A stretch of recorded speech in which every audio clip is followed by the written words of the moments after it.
Et le président chinois Xi Jinping est en visite officielle en France, après Nice hier, Paris aujourd'hui, avec un dîner d'État ce soir à l'Élysée. Jean-Michel, ça vous met pas de bonne humeur qu'il soit là? Ah si, moi ça me met de très bonne humeur, mais c'est évidemment une visite hors norme, parce que la Chine, c'est aujourd'hui la puissance politique et économique pratiquement la plus importante au monde, où si elle n'a pas encore dépassé l'américaine, dans 10 ans, 20 ans, 30 ans, ce sera sans doute l'immense puissance économique mondial et politique au monde. Donc évidemment, quand on reçoit Xi Jinping, je ne sais pas si on me prononce bien, on verra avec... Je crois qu'il faut dire Xi pour le Nicolas Cantu, voilà. Mais moi c'est avec l'accent basque que je le dis, donc c'est un peu différent. Donc c'est un événement qui se matérialise avec un tapis hier à l'aéroport de Nice, un tapis rouge 40 mètres de long, l'un des plus longs selon la diplomatie française. C'est un peu ridicule, en même temps ça dit quelque chose. La région PACA pratiquement bloquée hier, c'est quand même incroyable. Bon. Et dîner d'État ce soir à l'Élysée, on a sorti Alain Delon et Jean-Pierre Raffarin, on peut pas faire mieux. Hélène Rollès aussi, d'Hélène et les garçons, puisque très populaire, elle est populaire en Chine. Voilà. Et alors là, monsieur Xi Jinping, il va être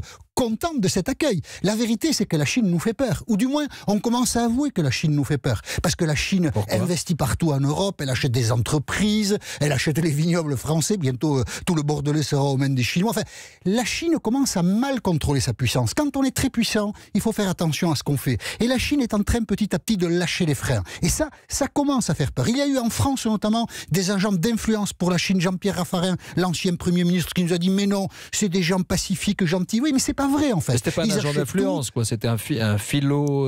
Mais c'est une puissance qui cherche à s'affirmer, qui a les moyens de le faire, et donc elle le fait. Ils espionnent, ils copient, voire ils spolient, et en fait, ça peut devenir les maîtres du monde, et on n'a pas tous forcément envie d'apprendre le chinois en deuxième langue. Il faut noter que demain va se produire un événement à l'occasion de la visite du président chinois. C'est qu'à l'Élysée vont se retrouver avec Emmanuel Macron, Angela Merkel, la chancelière allemande, qui vient spécialement de Berlin, c'est une première, et le président de la Commission européenne, Jean-Claude Juncker, pour que l'Europe tente, même si elle n'est pas tout à fait unie sur la question, de faire face à la puissance chinoise qui monte. Il ne s'agit pas de déclarer à la Chine, il s'agit aussi de se préserver de la Chine. La visite d'État aujourd'hui est un événement qu'il faut regarder pour ce qu'il est, c'est-à-dire que les Chinois sont nos amis, mais ce ne sont pas forcément que nos amis, et il faut en avoir conscience.